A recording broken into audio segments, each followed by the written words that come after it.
Nearly 90% of large companies use AI or ATS to screen candidates' resume and be surprised to know that 75% of resume recruiters तक पहुंच ही नहीं पाते क्योंकि वो ATS friendly ही नहीं होते. So in this video, I will share how you can make an ATS friendly resume that will get you your dream job in your dream company in 2026. So without doing any further ado, let's jump right into the video. I am Shaheen and let's get started. तो सबसे पहले हम बात करते हैं templates की. So when you are making your resume, make sure that you are not using templates that include graphics that are colorful, that have two-sided text or that have images, because such fonts, such templates are not ATS friendly and your chances of getting your resume shortlisted might drop. So what you have to do, आपको एक ऐसा template use करना है जो एकदम simple है, एकदम plane है, जिसमें बहुत ज़्यादा बोल्ड वर्ड्स नहीं है, बिकॉज ATS के लिए ईजी होता है ऐसे रिज्यूमे को स्क्रीन करना. तो मैं पर्सनली कैनवा की ये वाली टेम्पलेट यूज़ करती हूँ, और there is another website where I use this template from. Both of these templates are completely ATS friendly and you can access both of them in the description below.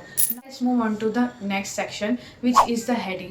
तो आपके resume पे जो top section होता है, सबसे top, उस पर सबसे पहले आपका नेम होना चाहिए in bold letters and right below that should be your email ID in a working condition, your phone number. Make sure that right next to your mobile number you will mention your LinkedIn profile.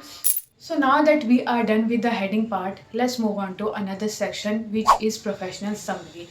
तो आपके heading, जब आप अपना नाम लिख देते हैं, उसमें उसके नीचे आपकी प्रोफेशनल समरी होनी चाहिए.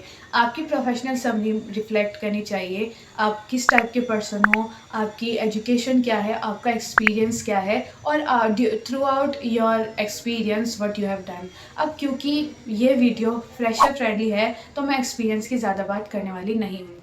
तो सबसे पहले, अगर आप फ्रेशर हैं तो आप अपनी प्रोफेशनल समरी चैट जीपीटी को यूज़ करके ईजिली बनाते हैं.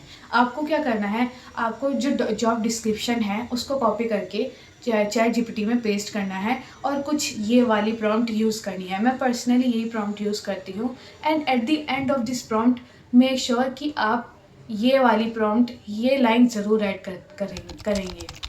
इससे क्या होगा, आपको जो आपकी प्रोफेशनल समरी मिलेगी, प्रोफेशनल समरी का जो टेक्स्ट मिलेगा, सबसे पहले वो उसमें कीवर्ड्स इंक्लूड होंगे. और क्योंकि ATS कीवर्ड की बेसिस पे काम करता है तो आपके रिज्यूमे की शॉर्टलिस्ट होने के चांस ज़्यादा बढ़ जाएंगे.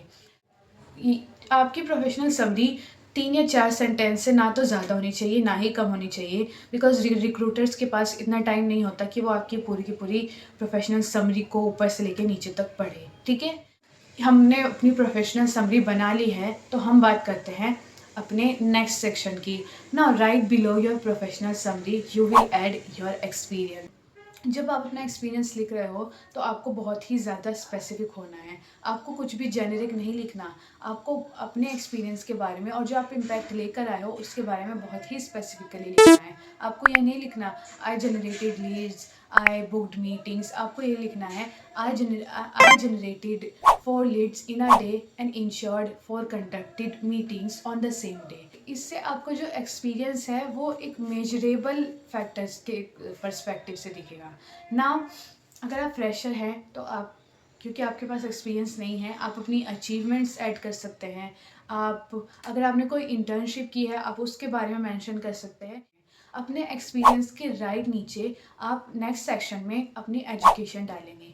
एजुकेशन में सबसे पहले आपको एक इस बात का ध्यान रखना है कि आप सबसे पहले अपनी मोस्ट रीसेंट एजुकेशन के बारे में डालेंगे, चाहे वो ग्रेजुएशन हो या फिर मास्टर हो.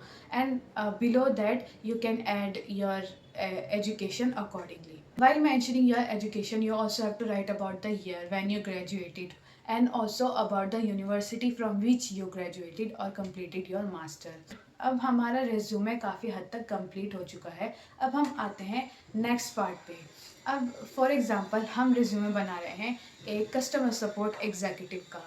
अब हमने अपनी एजुकेशन, एक्सपीरियंस, अपनी प्रोफेशनल समरी सब कुछ इंक्लूड कर दिया है. अब what can make your resume even strong is technical skill.